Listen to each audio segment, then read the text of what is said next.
packed in outfits ready for a picture-perfect morning. New York City students, of course, kick off the school year tomorrow. All the nerves, and it's the first year that they're going to be dealing with a bell-to-bell ban on those precious smartphones. Fox 6's Richard Jacobs is live in East Harlem with what parents have to say. Hi, Richard. Parents don't think they're precious, Natasha and Steve, but yeah, just about 10 hours from now, this school behind me, P.S. Samuel in East Harlem, will be packed with students and parents waiting for that bell to ring. Yeah, summer has come and gone, and it is officially back to school. And this year, there are some big changes, and it all begins tomorrow morning. Like you mentioned, those big changes include, we've been talking about it for months now, the bell-to-bell cell phone ban. Now in New York state law, New York City public schools are now required to create their own policies on how they will ban and store student cell phones. Some are allowed to place them in their lockers. Others must use these secure pouches, which will then be returned to them at the end of the school day. This new policy also must give parents at least one method for them to contact their child during the school day, like a direct number to the school. Parents are mixed on it. But aside from all that, there's still anticipation, excitement. There's nerves. Yes, it's the night before back to school. So we took the pulse of parents and students ahead of tomorrow's first day, and it appears as if everyone's ready. Well, at least the girls are. We're very excited, and we got to do a little back-to-school chalk the walk at PS 267 around the corner, and I think getting to meet her friends and getting to kind of see the school again made her very excited. What are you guys most looking forward to for this new school year? Well, learning her ABCs, her numbers, and her writing as well. Nervous. Yeah, why? Well, it's new people, and yeah. Basically, I don't know. Like, what can I say? You're a little bit. How about you? Are you nervous or are you excited? Excited. It's good when the kids go back to school. It's the parents get a little bit to enjoy more free time. What's your favorite part about school? Science, reading, writing, and many other things like recess and choice time. She was the cutest. I can relate. Some parents say, now the break is coming. We're all have mixed reactions. So yes, first day of school tomorrow, but here's some good news for the kids. Think about it this way. You'll have at least 2 days off each month for the remainder of the 2025-26 school year. And your holiday break, this coming December to January, you'll be off a full 2 weeks from December 24th, returning on Monday, January 5th. So, just keep that in the back of your mind as we head into tomorrow's first day. Good luck to everybody. We're live in East Harlem tonight. Richard Jacobs, Fox 5 News. Steve, Natasha. All right, Richard, thanks so much. Well, Newark Mayor Ross Barack announcing today that he's endorsing Mikey Sherrill for governor. The two held a meet and greet in Newark this afternoon.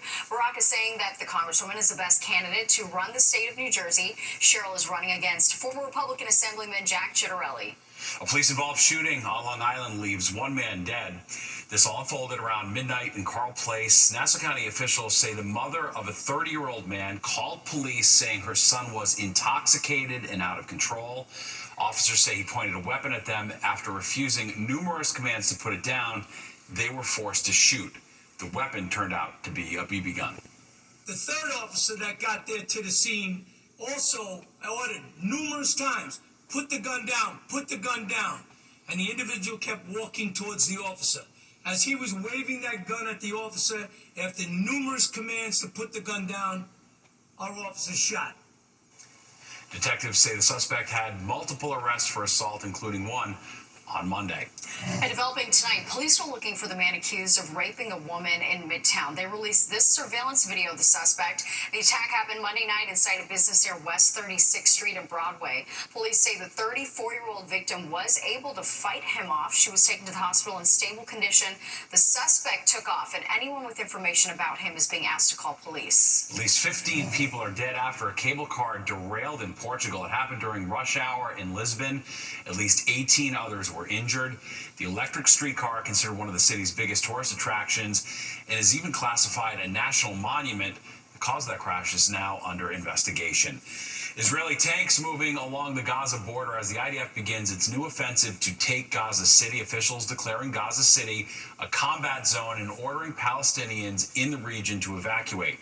but some are refusing because of overcrowding and a lack of supplies at camps farther south. Prime Minister Benjamin Netanyahu continues to face pushback from people in his own country.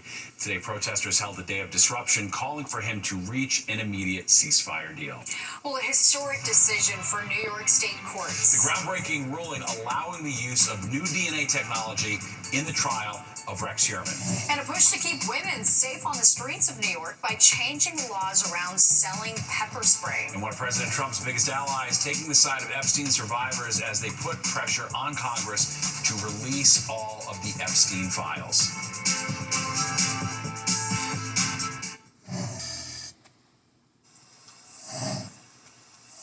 Well, accusers of convicted sex offender Jeffrey Epstein standing side by side with lawmakers on Capitol Hill, the group imploring Congress to pass a bill requiring the release of all DOJ documents over the objections of the White House. Fox 9's Linda Schmidt is live in the newsroom. Even some of the president's allies joined the rally today, Linda. Absolutely. You're going to hear about that in just one moment. But first, these survivors, they say they are gaining strength and they are not going away. The women are getting support from both Democrats and Republicans, including, as you both just said, one of President Trump's strongest allies, Congresswoman Marjorie Taylor Greene.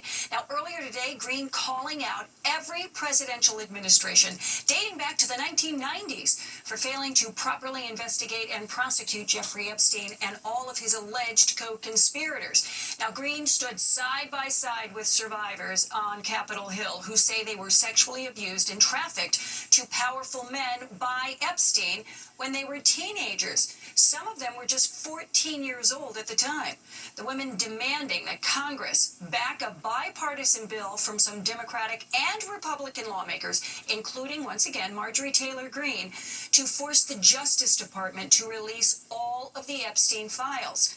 Now, Epstein committed suicide in prison back in 2019 while awaiting trial on charges of sexually abusing and trafficking underage girls. His longtime confidant, who you've seen all the pictures there, and former girlfriend Ghislaine Maxwell, was convicted in 2021 and is serving a 20-year prison sentence. Marjorie Taylor Greene threatening to name the so-called powerful men that Epstein allegedly serviced with underage girls. Now, in the meantime, President Trump has repeatedly said his administration has released all of the relevant records about Epstein, and he calls the continued controversy, quote, a Democrat hoax that never ends. I was Jeffrey Epstein so protected. Who is still being protected, and who protected them all, so the world can understand how Jeffrey was able to abuse so many of us for so long. This kind of trauma never leaves you. It breaks families apart. It shapes the way we see everyone around us. But one thing is certain, unless we learn from this history, monsters like Epstein will rise again. There are files, government files, that hold the truth about Epstein, who he knew, who owed him, who protected him, and why he was allowed to operate for so long without consequence. It's a scary thing to name names, but I will tell you, I'm not afraid to name names. And so if they want to give me a list, I will walk in that Capitol on the House floor, and I'll say every damn name that abused these women. And the Congresswoman there also saying the CIA, the FBI, and the Justice Department know the truth. Steve and Natasha, back upstairs to you. All right, Linda, thank you so much. The woman known as the ketamine queen pled guilty to charges connected to the death of actor Matthew Perry. Josephine Sanga is accused of selling the drug that killed the Friends star. She is the fifth and final defendant charged in the overdose death to plead guilty after coming to a deal with prosecutors. They labeled her a prolific drug dealer who was a primary target of the investigation. She faces up to 65 years in prison. Perry was found dead in his home in 2023 because of a ketamine overdose. Well, Amazon is ending one of its perks for Prime members. Starting October 1st, members won't be able to share their free shipping benefits with people who don't have the same primary address. Instead, Amazon is encouraging any user outside the household to sign up for their own Prime subscription. It's also creating an Amazon family program that would let account holders share the 2-day shipping benefit with only one other adult in their household, up to 4 teens and 4 children. The MTA announcing 2 new elevators are up and running at a subway station in the Bronx. This is at the Montchelou Parkway 4 subway station. One of the elevators brings customers from street level to the mezzanine and downtown platform. The other connects the mezzanine to the uptown platform.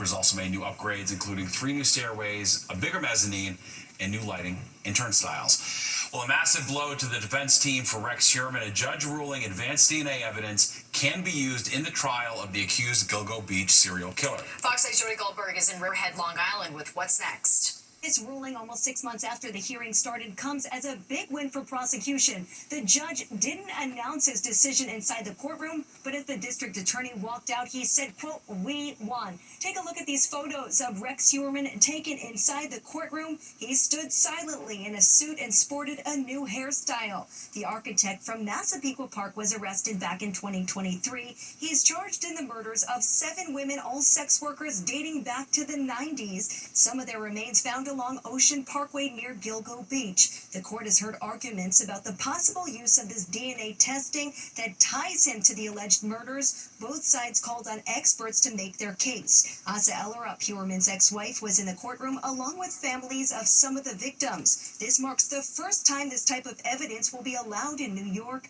Heuermann still maintains his innocence. His defense team said he was disappointed with the decision and shot down any possibility when asked about a plea deal. They're challenging the decision, saying the lab that conducted the testing isn't licensed in New York. I think that the reason why you're able to prevail were one simple reason: the science was on our side, and that's why we won. We disagree with the court's decision. We don't agree with what the court has ruled. We think that the evidence is clear, that they did not sustain their burden. That it's general acceptance in the relevant scientific community. And we also spoke with a trial attorney separate from this case who weighed in about the judge's decision. Take a listen. To physically place the accused at the scene of the crime is a big win for the prosecutor. Certainly, if I was a defense lawyer and I just had this adverse ruling allowing DNA evidence, I'd do everything I could to try to keep it out. The next court date is scheduled for September 23rd, at which time the judge is expected to rule on the motion to preclude the evidence. He's also going to decide whether the cases should be tried separately. No trial date at this point has been set yet. In Riverhead, Long Island, Jody Goldberg, Fox 5 News. Well, Hamilton marking its 10th anniversary. All right, and drawing stars to the Delacorte Theater, including Lin-Manuel Miranda, who is reflecting with her own Ryan Christopher about the big milestone.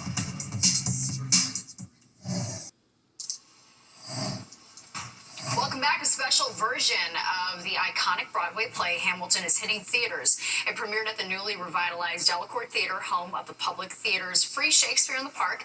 The event celebrates 10 years of the record-breaking show. The original production won a Tony, Grammy, Emmy, and Pulitzer Prize. Fox 8's Ryan Christopher was at the premiere and spoke with Lin-Manuel Miranda.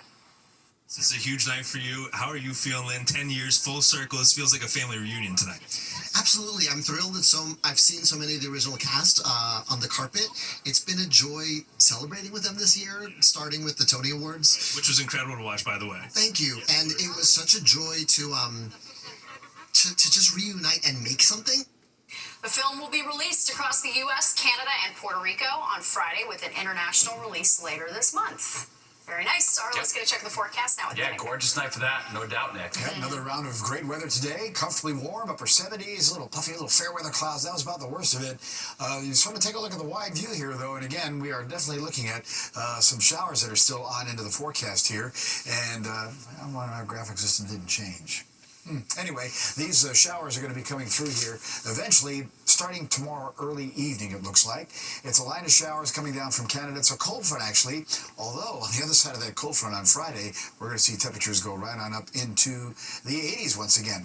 Now, we need some rain. This isn't really going to be any kind of drought-busting rain, because you can see it's kind of a thin line of some showers. But we'll see those come through, and then after that passes by, we'll get back to some nice weather as we head on into Friday, and again on into at least the first part of the weekend. We'll probably have some issues coming in by the time we get to Saturday afternoon with another round of some showers and thunder showers. That'll happen into Saturday night. It may not get out of here until Sunday morning as well. So tomorrow, nice day, starting out in the low 60s in the city, some 50s again in the suburbs. Going to get to about 80 tomorrow afternoon. And again, by about the evening commute time and beyond, we'll be on the lookout for some of those showers to come into the forecast, and they should get out of here the early part of Friday morning, and then the sun does come back into the forecast. Looking ahead to after the second part of the weekend, well, that's when we're going to get some nice weather returning after some morning showers on Sunday, but also another little fall preview is going to be coming our way. We'll see temperatures back into the middle 70s for high temps and 50s at night into the early part of next week. Steve and Natasha? All right, sounds good, Nick. Thank you.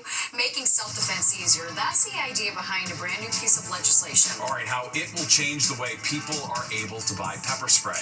An elderly residents left stranded. An elevator outage at a 10-story apartment building could last for months. Their plea for help.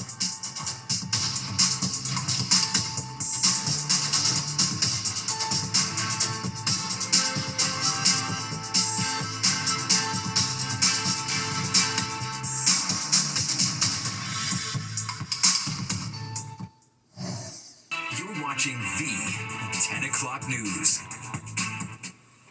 New York may finally ease restrictions on pepper spray, making the self-defense item easier to buy. Welcome back. I'm Steve Lacey. And I'm Natasha Verma. Right now, pepper spray cannot be mailed to consumers, and a Staten Island lawmaker wants to change this. She tells our Kendall Green it'll keep more people safe. Most New Yorkers have their way around the city down pat.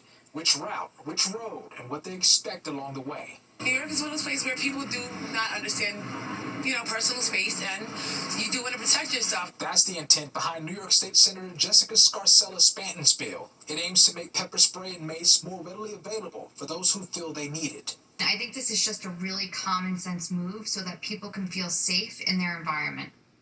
As it stands, legally, you can only purchase pepper spray at licensed pharmacies and gun stores.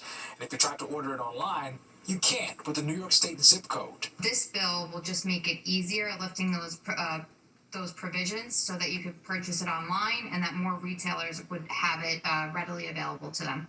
Most New Yorkers we spoke with say they support the senator's push. It could make sense to be able to have a pepper spray in my bag. I would feel more safe, for sure. Including retired NYPD Lieutenant Darren Porcher. The police cannot be everywhere, and unfortunately, when we look at the rash of crimes that have plagued the city of New York, it's apparent that we need an additional component to assist the public in upholding the social contract. Though some call it a reasonable step, they added it's equally important to keep pepper spray and mace out of the wrong hands. Obviously, are there occasions where people can be a little bit more over the top with it and use it for things that are not necessary? Yes, obviously. There's always those people, right? So You never know. It's always better to be safe than sorry. So it's not a bad idea to me to have that more readily available. Kendall Green, Fox 5 News. Well, New York has conducted the largest criminal vape crackdown in state history. After months of investigating, more than a dozen people have been arrested for allegedly selling illegal vaping products. Many of these included flavored e-cigs and e-liquids that are usually marketed to young adults and kids. Governor Hochul says more arrest warrants will be issued this week. 5 of the shops that were targeted are here in the city, 2 others on Long Island. And now an update to a story that we brought you earlier this week. People in an East Harlem apartment building owned by HUD left without hot water for a month. On Monday, Fox 5 visited that building on 160 East 103rd Street, where residents showed us how the running water was cold in both bathrooms and kitchens. But as of yesterday, they say that their hot water is now back on. An elevator in a 10-story apartment building is out of service, and that's creating a difficult situation, as you would imagine, for elderly and disabled people. The building is owned by a religious social services organization, which posted signs about the outage, but residents are worried about it turning into a dangerous situation. Fox 8's Haley Fixler brings us this exclusive report. This is 87-year-old Melania Rollins making the trek to her 3rd floor home at the Grace Apartments, most likely for the final time today. She's making the journey with some help with some friends from church, and Melania will need assistance from her grandchildren or other friends just to get inside of her home for months. These notices, posted all over the singular elevator in the West 104th Street building, show the elevator will be out of service until around November 14th as crews modernize and update it. She said she's amazed that she didn't know they were going to be into November. They told her 20 to 15 days. spoke with tell us they found out in July that this was going to happen. It's over 35 years old, the building, and it's about time. It's been breaking down a lot. If the elevator's gonna be down, and if you have a problem, you can go. Leaving aging, disabled, and ill residents struggling to make it in and out of their homes. After you get to the 5th floor, it's hard to climb for me. I just had a heart attack. I take 2 steps, sit down, rest for a while. Rest. Then I take 2 more, rest. People here tell us they can't get any answers from the management company or the superintendent. The memo on the first floor states a rough timeline and notes that the fire and police departments have been alerted about the project in case of an emergency. And while many people understand the updates need to be done, they are concerned with the lack of information, transparency, and a plan to help everyone who lives here. I'm still waiting for the TPP, which is the tenant protection plan that my lawyer's supposed to get. I haven't yet to see it. We checked the Department of Buildings online portal for those documents, and it appears there's not been one filed. And without a TPP, I don't know how prepared we are. The person you are trying to reach is currently unavailable. We tried to get a hold of both the superintendent and the management company. We're outside of the Grace Apartments on West 104th Street after hearing from some tenants. Both our calls and email have gone unanswered. In the Upper West Side, Haley Fixler, Fox 5 News. Yeah, it's a tough situation. No doubt about it. Well, grocery shopping is giving Americans a new kind of anxiety. That's right. With an overload of options, a doctor offers tips on how to combat all that stress around what you decide to finally buy. And are you feeling lucky? The odds of winning tonight's big Powerball jackpot.